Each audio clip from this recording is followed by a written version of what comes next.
Os trabalhos da Operação Anjos da Guarda começaram na última sexta-feira, foram retomados na manhã desta terça em Santa Maria.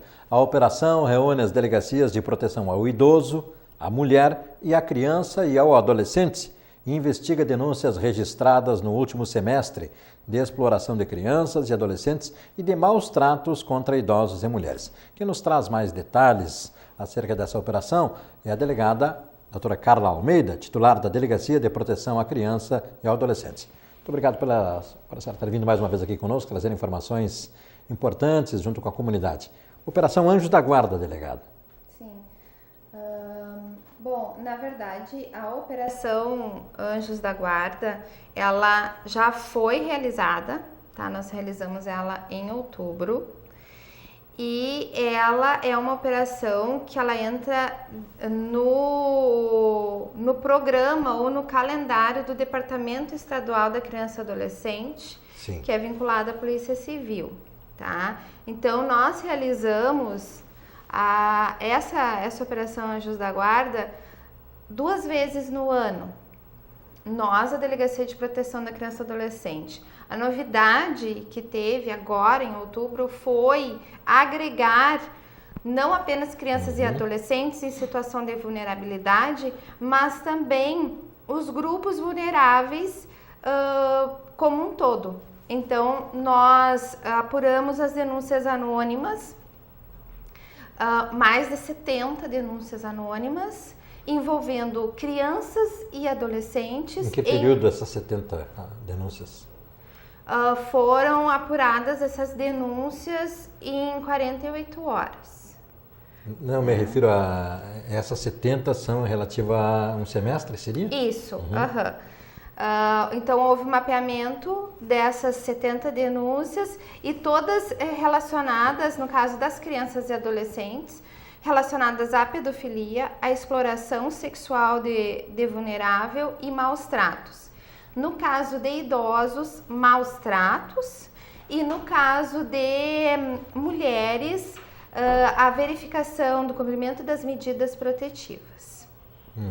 Principalmente com as crianças que estão, como o termo diz, vulnerabilidade, é assombroso. Toda vez que vem a mídia, vem à tona um escândalo, um caso, assombra as pessoas exatamente por essa proximidade de onde ela está tornada vítima, né? Mas essa denúncia anônima parece que tem colaborado bastante para que a polícia também consiga agir de uma forma até mais eficiente enquanto preventivamente. Sim, na verdade, o que é primordial que as pessoas tenham consciência é que a rede de proteção da criança e adolescente, ela integra não apenas órgãos instituídos, não apenas Ministério Público, Conselho Tutelar, Polícia Civil, mas a sociedade como um todo.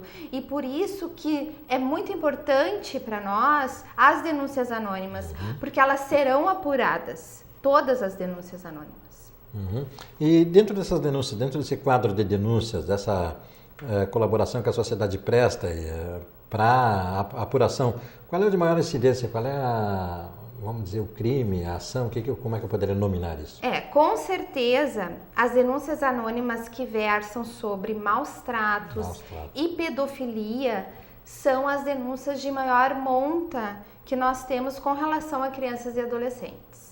E elas geralmente são observáveis por terceiros, porque dificilmente a criança que é vítima, né, isso tem se comprovado, pelo menos nas leituras a gente tem observado, que a criança é uma vítima passiva, né, ela não denuncia, ela não se manifesta de uma maneira verbal, oralizada.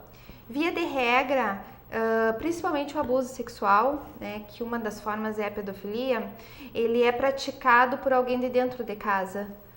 Alguém que tem um vínculo de parentesco ou um vínculo de confiança com essa criança ou adolescente, né? E isso faz com que se gere um pacto de silêncio entre a criança e o abusador, né? Porque ele se vale exatamente dessa relação de confiança para poder explorar a criança sexualmente. Autoridade até no caso? Com certeza. A autoridade em relação dele é em relação à criança, né? A maioria dos casos, na verdade, é aquele que deveria realmente proteger a criança, né? Então, o pai, o avô, o tio, o padrasto, o irmão, enfim.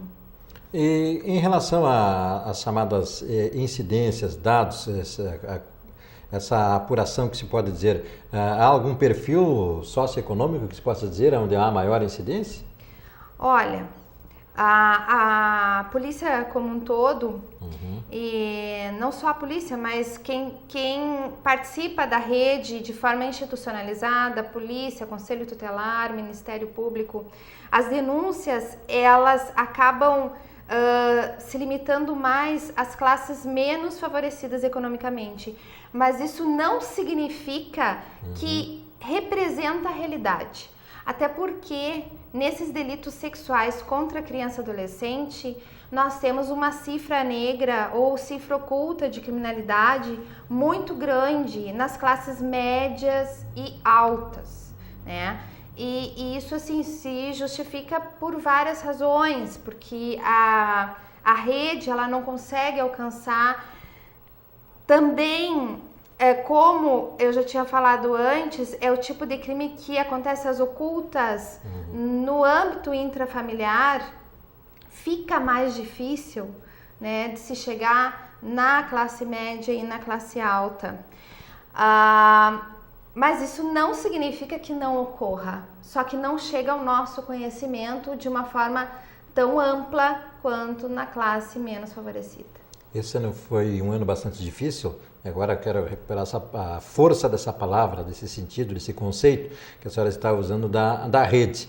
Com o caso Bernardo, de grande exposição, de grande visibilidade na mídia, se chegou a questionar o funcionamento dessa rede, né, dos diferentes órgãos e instituições em proteção à criança e ao adolescente. Como eu disse antes, a rede, ela não integra, e isso está previsto no próprio Estatuto da Criança e Adolescente, ela não integra apenas órgãos institucionalizados. A rede, quem faz parte da rede é a própria sociedade, que tem o dever de nos comunicar, de nos noticiar, são as escolas, os hospitais, que são obrigados a nos fazer a notificação de violência. Então, essa rede ela tem que estar fortalecida em todos esses âmbitos. Não é apenas polícia, conselho tutelar, Ministério Público e Judiciário, né? Então, a rede todo mundo integra e todos têm que ter um comprometimento com a rede. Esse sistema que não é visível, né, mas que precisa trabalhar fortemente, principalmente na questão da prevenção. Exatamente. Né? Muito bem, delegada. Eu acredito que essa foi uma experiência diferente, né? É a primeira vez que se reúnem todas as delegacias, né, nesse segmento? Na Operação Anjos da Guarda, sim. É a primeira vez, mas como a experiência deu muito certo, então nós vamos, com certeza, realizar novas operações nesse sentido, visando os grupos vulneráveis. Eu imagino que sim, porque Santa Maria é uma cidade que tem esse, não diria privilégio, mas tem essa estrutura diferenciada, né? De atuar tanto para a mulher, quanto para o idoso, quanto para a criança. E essas experiências de especialistas nas respectivas áreas seguramente contribuem bastante para essa, não só localização, como foi o caso nessas 48 horas, como também de ações que possam permitir para outros municípios, outras comunidades também. Sim, com certeza.